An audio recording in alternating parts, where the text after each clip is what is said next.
Hi and welcome to Talk Solent, the show where we give our opinions on news that's cropped up this week in our region and beyond. I'm Jonathan Hines, and joining us on the sofa today, giving us their thoughts and expertise, are three Talk regulars, singer-songwriter from Southampton, Mike Andros Zaeus, Lifecoach Helen Davies, and Mike Stratton, an equipment restoration mechanic. Now, to start off today on Talk, an angry father from Gosport has been in the local headlines this week after a total of 7 bus drivers refused to let his 2 disabled sons of 12 and 8 with cerebral palsy and epilepsy onto the bus between Portsmouth Shopping Precinct and the Hard in Gosport.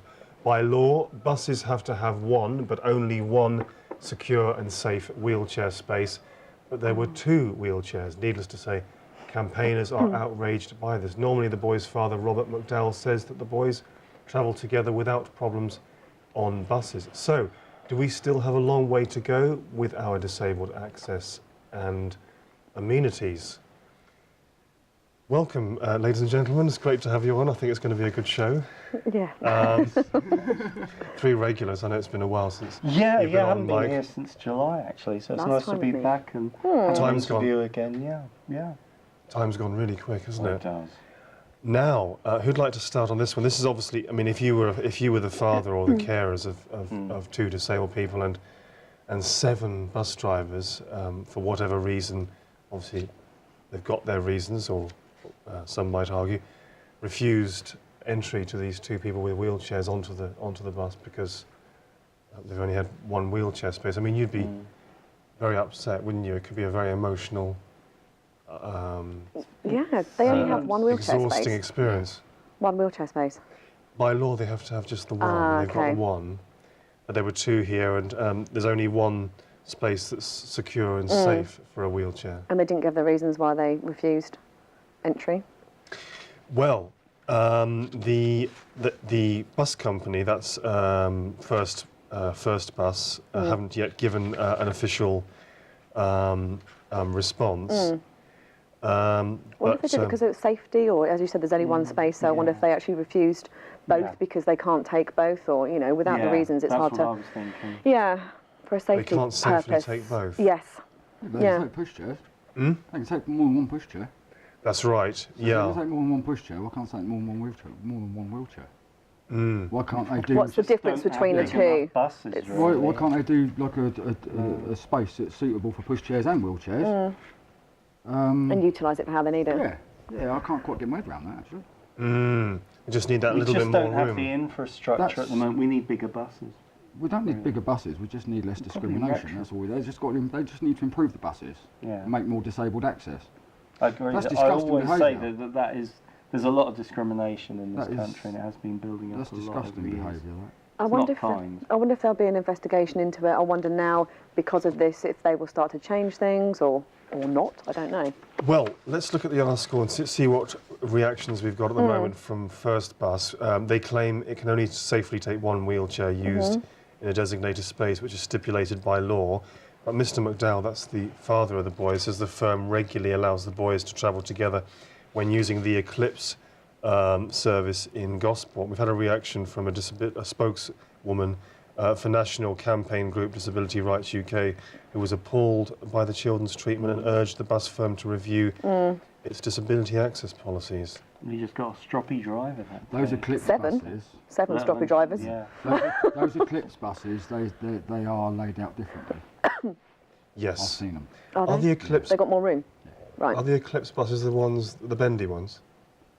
No, they're the ones that just go between Fareham and it's like the quick route between Fareham to Gosport. They're the purple ones? Right. Yeah. Right. But they've got more space. They've got more space. Yeah, I think they take more pushchairs, Right. so I think that's That'll be why they why. allow another wheelchair on. Yeah. It's probably the space element of... Maybe. But Some of the bus drivers. It's not good. No, but some of those drivers, I'm sure, would have loved to, it must have been difficult for them to refuse entry. Yeah. Now, I know bus drivers can sometimes be a little bit temperamental. A bit grumpy. Yes. Bit grumpy. And of course, often the passengers are not angelic either, are they? But yes, so it must have been very difficult for some of the drivers to turn them down. Must have been awful, but some of them, I suppose, well, I suppose for health and safety reasons, they've had to. It's not them personally turning them down. It's for the safety of maybe the other passengers on the bus, for the safety of the people in the wheelchairs. You know, for it's the rooms for accessing the exit, and then maybe the laws need to change. Yes. Maybe the laws need to change. Yeah. Don't they? Yeah. Unfortunately, they can't offer a second wheelchair user an acceptable level of protection outside the wheelchair space. It's health and safety then. Yeah, it figures. Unfortunately. It does figure. Although people who are not happy with this say that health and safety is often used as a kind of convenient. Completely off the Richter scale. Well, I remember many years ago under the Conservatives, when you had DHSS, and don't forget the Conservatives stopped paying out on health.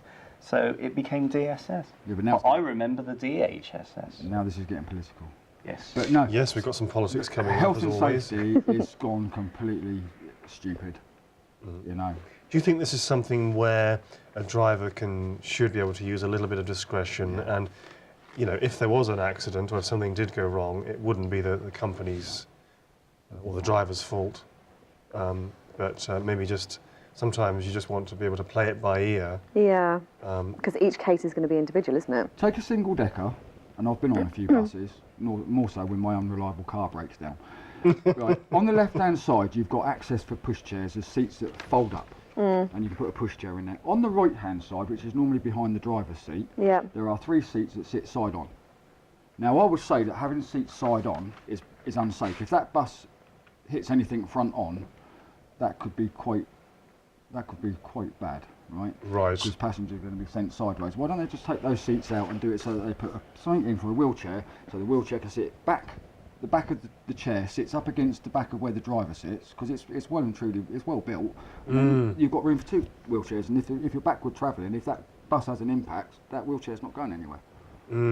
Could I ask, sorry, I was going to say, does everybody pay the same fee, the same fare, Yeah. Do they? Unless the kids, I suppose, they pay less. Yeah, I just wondered. You will get concessionary travel if you have a disability, and I suspect, I need to clarify this, but the carers as well maybe would get concessionary, would get a concession as well. But to be turned down by 7 drivers, that's a lot, isn't it? Just trying to get home from a sounds a bit possibly hostile. what could have been an exhausting afternoon of shopping. That must have been. I mean, somebody, you know, some people would just want to scream, wouldn't they? I suppose there is continuality of the drivers, if you understand what I mean. I'm not for or against or anything, but I'm just saying there is continuality of what the drivers have done against, you know, for health and safety. There is, you know, they have each said no for a certain reason.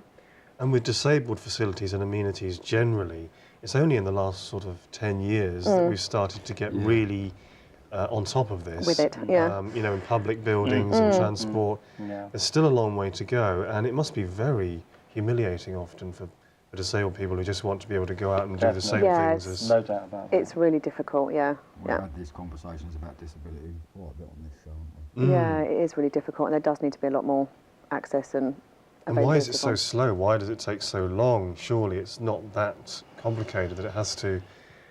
That we've, you know, I mean, if you imagine if it's like this now... Health and safety, there you go.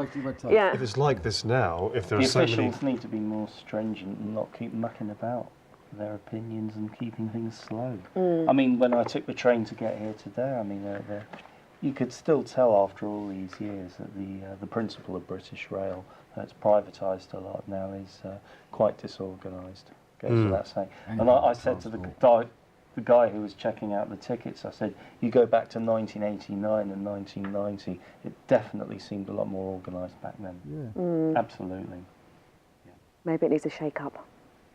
But if we look at disabled facilities and amenities now, and what must they have been like in the 70s and 80s? If we're still not there now, I mean, it must have been virtually non-existent in the 70s and 80s if you were disabled and you wanted. It was very hard then. Wheelchair access. Something you heard very much about. I mean, you literally had to be physically able and fit to get by in life. Yeah. That's what it was like when I was growing up. Yeah, it's true. I thought we had to just stay in. Yeah. Now, moving on, how about a computer that just looks like your average home computer, but which has the power and memory of thousands of home computers? Well, thanks to a £12 million investment, Southampton University will have access to these phenomenal machines for the next 4 years, which will be based remotely at Oxford, Cambridge and University College London. Research projects that these computers will be part of will change people's lives forever, scientists say, including some medical breakthroughs. And you thought your smartphone was incredible.